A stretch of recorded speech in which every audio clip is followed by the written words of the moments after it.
کا ٹرائل کر سکتی ہیں یا نہیں کر سکتی، اس بارے میں جو ہماری نالج تھی، جس میں چودھری اعتزاز احسن اور دیگر پٹیشنرز تھے، اور چودھری صاحب کی طرف سے میں وکالت کا سر انجام دے رہا تھا، وکالت کے فرائض.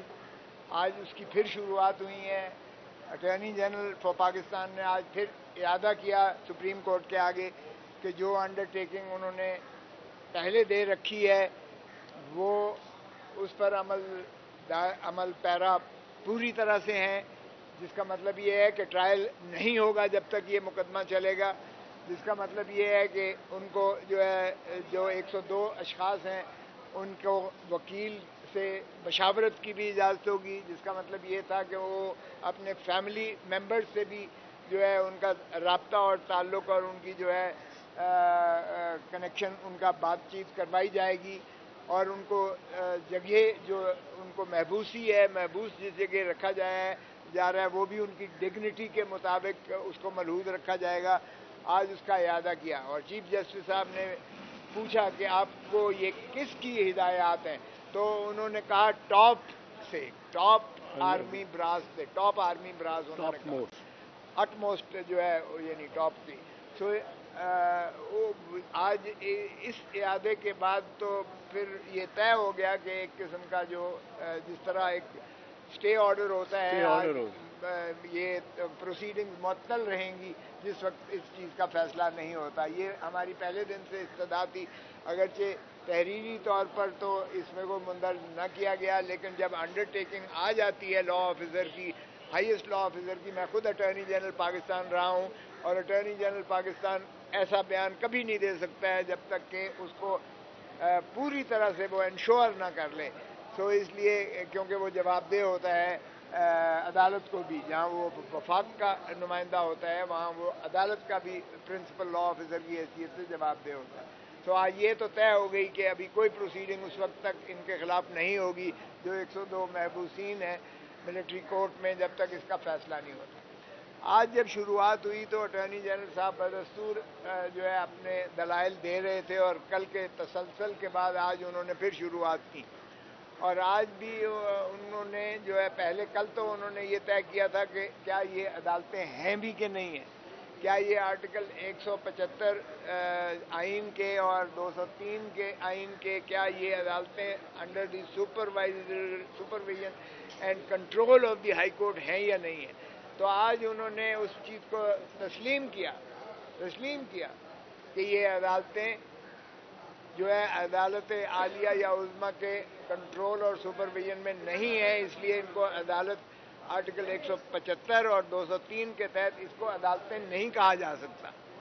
تو پھر بینچ کی جانب سے استفسار ہوا کہ پھر یہ کیا ہے؟ اگر یہ عدالت نہیں ہے جو سماعت کر رہی ہے 102 اشخاص کو مقدمے کو، عدالت نہیں ہے آئین کے مطابق، تو پھر یہ کیا ہے؟ تو انہوں نے کہا یہ ٹرائیبونل اس کو متصور کر لیں جو کہ قانون اپنے ضابطے اور ذائچے کے مطابق یہ چیزیں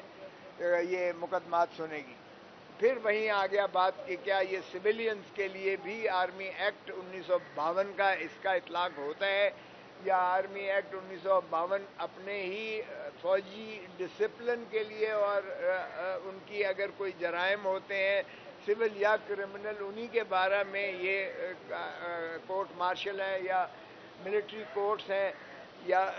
یہ جو عدالتیں بنتی ہیں ملٹری ایکٹ کے تحت کہ انہی کے متعلق ہو سکتی ہیں. جو ہمارا پہلے دن سے استدلال تھا کہ ملٹری پرسنل کے بارے میں تو ملٹری ایکٹ ہی ان کے ڈسپلن کو بھی اور ان کے جو جرائم ہوتے ہیں ان کو بھی ان کا مواخذہ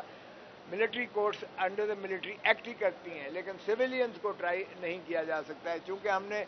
آرمی ایکٹ کے سیکشن 21D کو چیلنج کیا ہوا تھا. 21D میں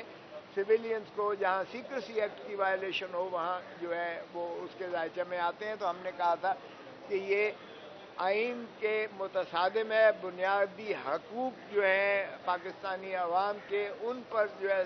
سلب کرتا ہے، ڈیو پروسیس آف لا کی یہ نفی ہے. یہ عدالتیں نہ آزاد ہوتی ہیں، نہ ان کو وہ ٹریننگ ہوتی ہے جوڈیشری کی، عدلیہ کی، نہ ان کی کوئی سیکیورٹی آف ٹینیور ہے، اور نہ ہی یہ ڈسپلن یا سپرویژن میں ہے ہائی کورٹ کے، بلکہ یہ اپنی ہی افواج پاکستان کی ہی ڈسپلن میں ہوتے ہیں اور انہی کی سپروائزری جورسڈکشن ہے. تو جب کور کمانڈر کانفرنس میں یہ کہہ دیا گیا کہ irrefutable ایویڈنس اور unimpeachable ایویڈنس ہے، اور جب فارمیشن کمانڈر سارے پاکستان کی عسکری قیادت نے بیٹھ کر کہا کہ ان کے خلاف ناقابل تردید شواہد ہیں جن کو جھٹلایا نہیں جا سکتا، تو اس کے بعد پھر ایک بریگیڈیئر یا ایک میجر جنرل جو ہے عدالت لگا کے یونیفارم میں بیٹھ کر وہ کیا انصاف دے گا اور کیا وہ اپنا انڈیپینڈنٹ مائنڈ اپلائی کرے گا. تو اس لیے ہمارا موقف آج بھی یہی تھا. جب اٹارنی جنرل نے کہا کہ ہم نے اپیل کا اس میں راستے کی گنجائش پیدا کرنے کی کوشش کر رہے ہیں اور اس کے لیے ہمیں وقت درکار ہے، تو اس پر جو ہے چودھری صاحب کھڑے ہوئے اور انہوں نے بڑا شد و مت سے کہا کہ دیکھیے اذیت اور کرب میں پوری قوم مبتلا ہے اس وقت، ہم استدعا کریں گے، اس لیے فیصلہ کیجیے گا کیونکہ 12 کو تو یہ 12 اگست کو تو اسمبلیاں جا رہی ہیں، شاید ہو سکتا ہے اس سے پہلے چلی جائیں، گورنمنٹ بھی جا رہی ہے. اٹارنی جنرل صاحب جانے ہوں گے بھی کہ نہیں اگلی حکومت کے اٹارنی جنرل، اور جب اسمبلی ہی نہیں ہے تو قانون سازی کیسے ہوگی، اپیل کیسے اس میں آ جائے گی. اور اس لیے نہ تو آئین میں ترمیم ہو سکتی ہے کیونکہ اسمبلیاں نہیں ہوں گی، نہ قانون میں ترمیم ہو سکتی ہے، اسمبلیاں نہیں ہوں گی. ہو سکتا ہے کہ اٹارنی جنرل صاحب خود جو انڈرٹیکنگ دے رہے ہیں شاید یہ بھی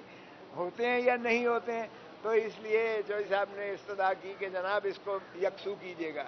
میں نے بھی عرض کیا کہ جی اپیل سے کوئی بات نہیں بنتی ہے صرف، کیونکہ فوجداری میں قانون فوجداری کا انصاف فوجداری کے انصاف میں شروعات ہوتی ہے رپورٹ ابتدائی سے اور اس کے بعد تفتیشی عمل ہوتا ہے. ہمیں یہ نہیں پتہ ہے کہ اٹھا کے لے گئے ہیں، تفتیش کون کر رہا ہے، کیا ہو رہی ہے تفتیش، کس قسم کی جو ہے شواہد، کیونکہ کسی کو ملنے کی اجازت نہیں ہوتی ہے، کچھ نہیں ہوتا ہے. اور جس طرح سے آپ کو پتہ ہی ہے سیکریٹولی ہر چیز جو ہے رکھی جاتی ہے، اس لیے وہ ڈیو پروسیس آف لا شفافیت وہاں نہیں ہے. سغرا بی بی کے کیس میں سپریم کورٹ کی لارجر بینچ نے کہا کہ صرف عدالتوں کا کام انصاف کرنا نہیں ہے، اچھا سچائی کی حد تک پہنچنا صرف عدالتوں کا کام نہیں ہے، حقیقت تک پہنچنا صرف عدالت کا کام نہیں ہے، بلکہ تفتیش سے شروع ہوتی ہے. اور تفتیش میں مدعی بھی اندر ہو سکتا ہے، اگر مدعی نے جھوٹی ایف آئی آر درج کروائی ہے تو اس کو بھی اندر کیا جا سکتا ہے. اس لیے تفتیش میں بڑا لازم ہے کہ اس میں انصاف اور تہ تک پہنچنا چاہیے. سو ایک تو عمل یہ تھا کہ تفتیش جو ہے اگر خود انہوں نے کرنی ہے آرمی ایکٹ کے تحت تو پھر وہ قابل قبول نہیں ہے، آئین سے ماورا ہے. پھر اگر جو ہے عدالت جب ٹرائل ہونا ہے تو ٹرائل میں بھی نہ تو عدالت جو ہے جج صاحب جو ہے وہ سنوائی والی عدالت جو ہوگی نہ وہ ٹرینڈ ہے، نہ ان کو تحفظ ہے، نہ ان کی سیکیورٹی آف سروس ہے، نہ وہ ڈسپلن میں ہے ہائی کورٹ یا سپریم کورٹ کے اور انہی کی سپرویژن میں. تو ہم نے کہا کہ جی اپیل سے بات نہیں بنتی ہے، کیونکہ اگر بنیاد ہی کسی چیز کی جو ہے غلط ہے تو اس پر جتنی بھی عمارت استوار کی جائے گی وہ بالکل منہدم ہو جائے گی، وہ سٹینڈ نہیں کر سکتی ہے. یہ خود سپریم کورٹ کے فیصلے ذات ہیں. تو اس پر ہم نے استدعا کی بینچ سے بڑی مؤدبانہ کہ آپ نے بھی بڑی ہمت کر کے اور بڑی ماشاءاللہ، اور جج صاحب سپریم کورٹ کے چیف جسٹس صاحب نے بھی وکلاء کی بہت تعریف کی اور انہوں نے کہا کہ ہم آپ کی جو ہے یہ جو جذبہ ہے، آپ کا جذبہ حب الوطنی، آپ کا جذبہ آئین کی پاسداری کے لیے، قانون کی پاسداری کے لیے، عوام کے لیے جو آپ اٹھ کھڑے ہوئے ہیں، ہم اس کی قدر کرتے ہیں. اور ہم نے انہیں کہا اور انہوں نے ہماری لیے یہ جذبات کا اظہار کیا اور ہم نے استدعا کی کہ خدا را اس کو جو ہے جلد یکسو کیجیے گا. جتنی جلدی آپ اس کا فیصلہ کریں گے اتنا ہی قوم کو اذیت اور قرب سے نکالا جا سکے گا. تو جج صاحب نے کہا کہ دیکھیں 2 جج صاحبان کی بڑی مجبوری انہوں نے بتائی بغیر نام لیے کہ ایک جج صاحب جو ہے وہ کچھ عرصہ چھوڑ کر آ گئے تھے، شامل ہوئے تھے، اور دوسرے جج صاحب جو ہیں ان کی ذاتی مصروفیات کی وجہ سے وہ شاید دستیاب نہ ہوں.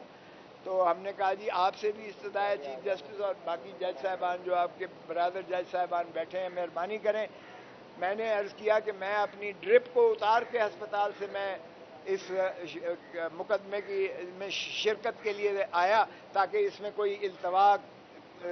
نہ بنے، اور اس لیے ہم سب قربانی دے رہے ہیں، اور مہربانی کر کے آپ بھی یہ قربانی دیجیے گا عظیم تر مملکت خداداد پاکستان کے لیے، تاکہ ہم اس مقدمے کو یکسو کر سکیں۔